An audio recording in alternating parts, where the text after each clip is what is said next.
एक योद्धा जिसने अकेले ही सैकड़ों शत्रुओं को परास्त कर दिया हो, एक ऐसा भी जिसका लक्ष्य कभी चूका ही नहीं, जिसकी धनुष की डंका से आसमान भी कांप उठे, जिसका नाम स्वयं ईश्वर के साथ जुड़े। हम बात कर रहे हैं महाबली अर्जुन की, जिसे महाभारत का सबसे बड़ा धनुर्धारी भी कहा जाता है। लेकिन क्या आप जानते हैं कि इस महायोद्धा को हराने का साहस और शक्ति आखिर इन 5 योद्धाओं के पास थी? क्या सच में ऐसे कोई योद्धा मौजूद थे जो अर्जुन को चुनौती दे सकते थे? महाभारत के युद्ध में अर्जुन का पराक्रम, उसका धैर्य, उसकी रणनीति, यह सब तो जग जाहिर है। लेकिन ऐसे कौन से 5 योद्धा थे जिन्होंने अर्जुन को चुनौती देने का प्रयास किया था, जिन्होंने उसके साहस और कौशल को अपने शौर्य से मापने का दुस्साहस किया? चलिए इस वीडियो के अंत तक आप भी जान जाएंगे उन 5 योद्धाओं को जिनके अंदर अर्जुन को हराने का सामर्थ्य था। 5वें स्थान पर है भीष्म पितामह। भीष्म पितामह जिनका नाम सुनकर ही हर कोई थर-थर कांपता था। भीष्म पितामह ने कई सारे शक्तिशाली योद्धाओं को परास्त किया था। कहते हैं उनमें से एक अर्जुन भी थे। संपूर्ण महाभारत के दौरान अर्जुन कभी भी भीष्म पितामह को सीधे तौर पर परास्त नहीं कर पाए थे।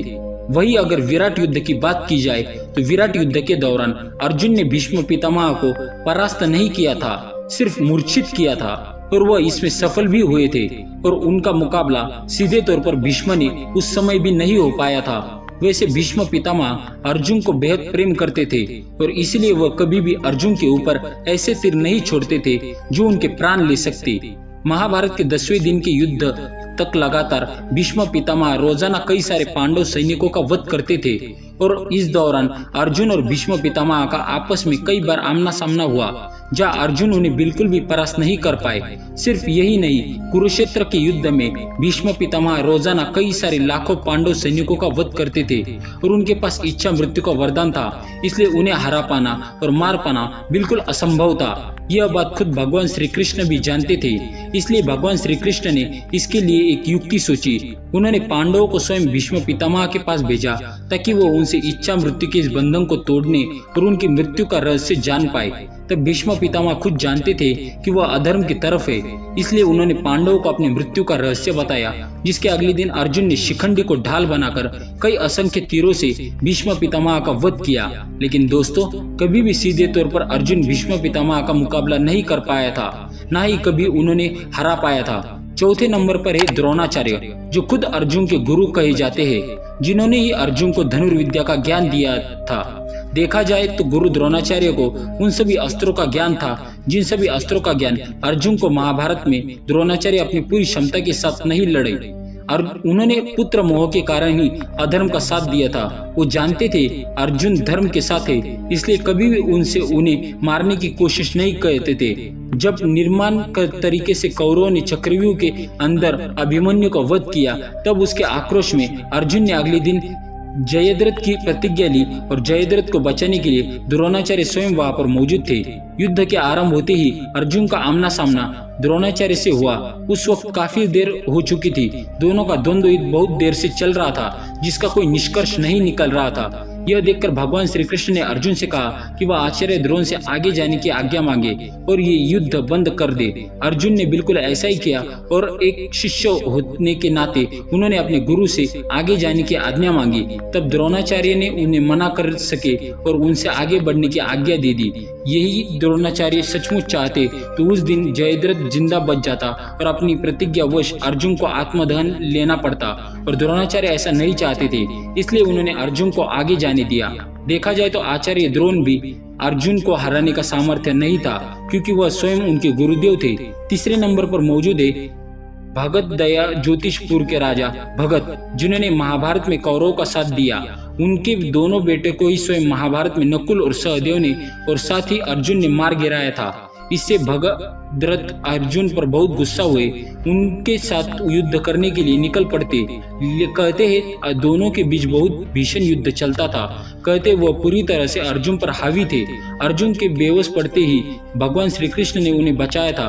कहते जब भगत पूरी तरह से अर्जुन के साथ युद्ध कर रहा था तो अचानक ही अर्जुन ने कई सारे असंख्य बाणों से भगत घायल हो गया और उसके पास जब कोई चारा नहीं बचा तब उसने आक्रोश में आकर वैष्णवास्त्र अर्जुन के ऊपर छोड़ दिया। भगत का जोड़ा हुआ यह दिव्यास्त्र सबका विनाश करने वाला था। तब भगवान श्री कृष्ण ने स्वयं इस अस्त्र को अपनी छाती पर ले लिया और इस तरह से अर्जुन बच गए। लेकिन इसके बाद अर्जुन ने भगदत्त का वध किया। देखा जाए तो भगदत्त और अर्जुन दोनों ही महान योद्धा थे, जिनका आमना सामना जब हुआ तो कोई भी किसी को भी हराने में सक्षम नहीं था। दोनों ही बराबरी की टक्कर रखते थे। वही दूसरे नंबर पर है अर्जुन के पुत्र बब्रुवाहन। कहते जब अर्जुन वनवास काल में गए थे तब वह मणिपुर पहुंचे, जहां पर उनका विवाह चित्रांगदा के साथ हुआ था और उन्होंने उनका एक पुत्र बब्रुवाहन नामक पुत्र की प्राप्ति हुई।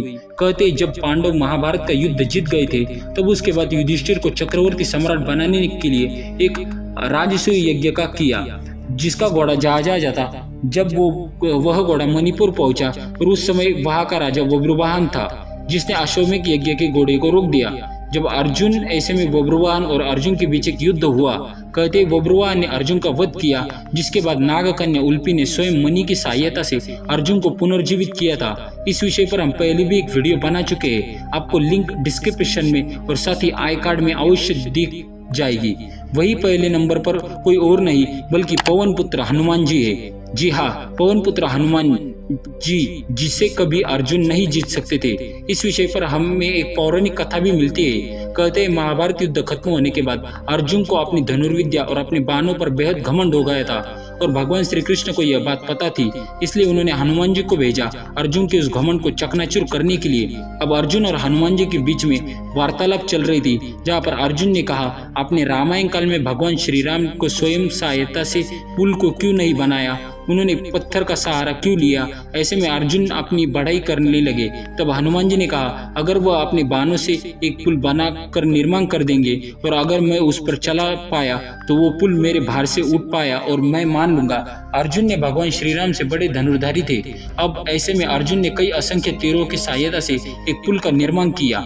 हनुमान जी ने जैसे ही उस पर एक पांव रखा, वह पुल नदी में तैर गया। अर्जुन ने कई सारे पुलों का निर्माण किया, लेकिन वह हनुमान जी का भार नहीं उठा पाए। इससे अर्जुन का घमंड टूट गया।